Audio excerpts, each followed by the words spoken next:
For a decade now, Donald Trump has made it clear to Republicans, support him or he's going to come after you. But here's how rough the political landscape is for him right now. Trump's own political operation is giving Republican candidates the green light to distance themselves from the president. That is according to new reporting from my colleagues Vaughn Hilliard and Jake Taylor.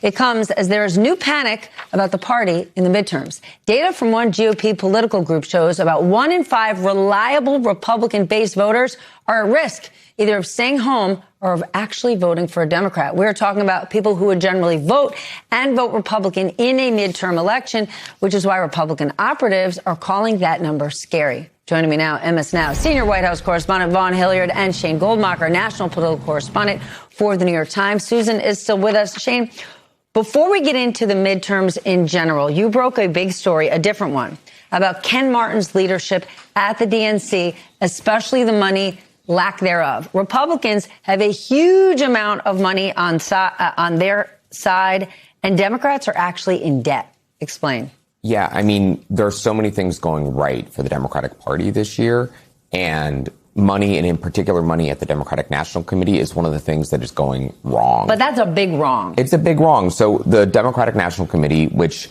is the sort of central official arm of the party, has $2 million more in debts than cash on hand right now.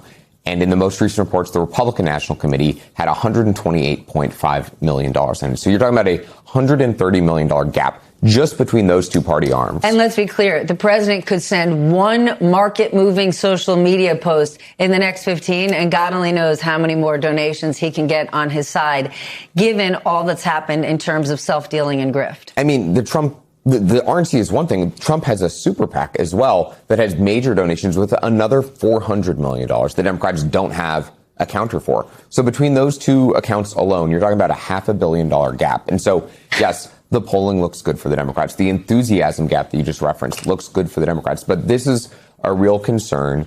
$500 million difference. Yeah. And by the way, the Supreme Court has changed the rules this year for how party money can be spent. It's meant that $130 million gap that the RNC has over the DNC could be worth even more because this is complicated, but they're going to be able to buy TV ads at a cheaper rate. And at the center of this for the Democratic Party is Ken Martin, who is the chairman of the DNC, was elected last year. And the story we wrote over the weekend is looking at the money is the biggest and most acute problem, but he's facing a lot of other challenges, including an episode earlier this month. You also have the complication that tons of Democratic voters and candidates want to get big money out of politics. It's hugely popular. But without the money in your campaigns, can you counter the Republican argument? Vaughn, let's talk about the president, though. He is headed to a battleground state today, Michigan. His political operation, this one is blowing my mind, is telling candidates they can distance themselves from him. Here's the thing. His operation may say that, but I cannot imagine that Donald Trump himself will like that. It can be a politician, a business person, anyone out there. If they distance themselves, if they turn on him in any way, he'll come for you. Here's the difference this time around, Steph, and I think this is very important, is that Donald Trump is effectively isolated, right? There's a small group of people that feed him information. And unless information about specific candidates or lawmakers gets to him, you're not going to see him put out true social posts or stand on a campaign stage and lash out. And that is what is happening this time around.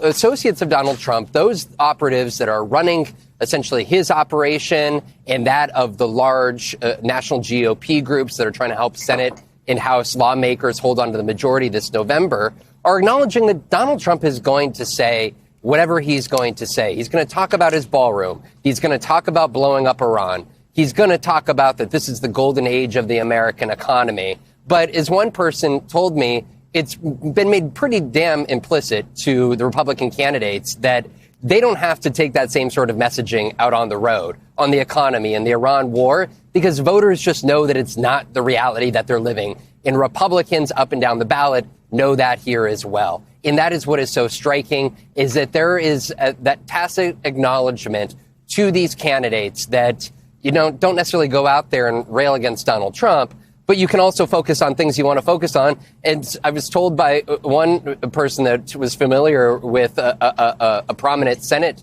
a Republican candidate running that they turned down a TV interview when it became known that it was going to be on Iran, because it's not a good subject matter to talk to. And this is a moment here where Donald Trump, cannot be controlled, and the associates and those operatives working with him know that. So they're trying to do their best to at least help candidates, give them the head nod that they understand this weird situation that they're in right now. Then, Susan, what is a good area for those Republican candidates to focus on? Besides, we know what they're going to, trying to claim that Democrats are fast-tracking us to communism. What is a good argument? Because based on the most recent reporting, Republicans are worried that 20% of their reliable voting base isn't going to come out. Yeah, Steph, I was really struck by that as well. In the latest Washington Post survey, I think there was a 10-point gap in enthusiasm. CNN had an interesting take on this about a week or so earlier, looking at who had actually turned out so far in the primaries, which, it's not a perfect measure of who's going to turn out in the fall. But I was really struck by the fact that it was something like 57% of the turnout so far this year in primaries had been among Democrats. Again, not a perfect measure, but it clearly shows there's an enthusiasm gap, and that it's even wider than the last Trump midterm in 2018, 2 years into his first term in office.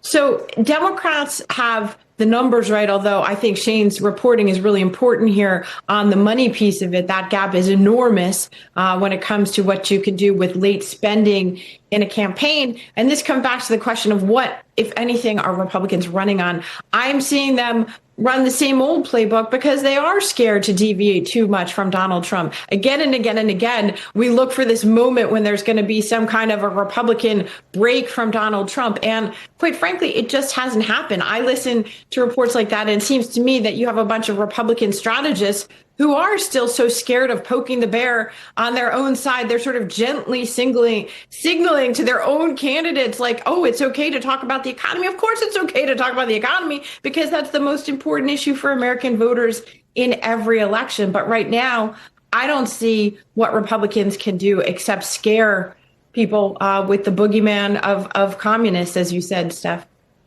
Okay, well, now the House is on recess for a month. So these lawmakers are theoretically in their home district, actually with their constituents. They've got hundreds of millions of dollars to put out these TV ads. What will the ads say? What arguments are they making to their voters? I mean, I think Susan just touched on it, right? The voters have said they're unhappy with Donald Trump. They're unhappy with what they're seeing out of Washington. And so what the Republican Party is going to run on is be scared of what the Democrats would do if they got back power.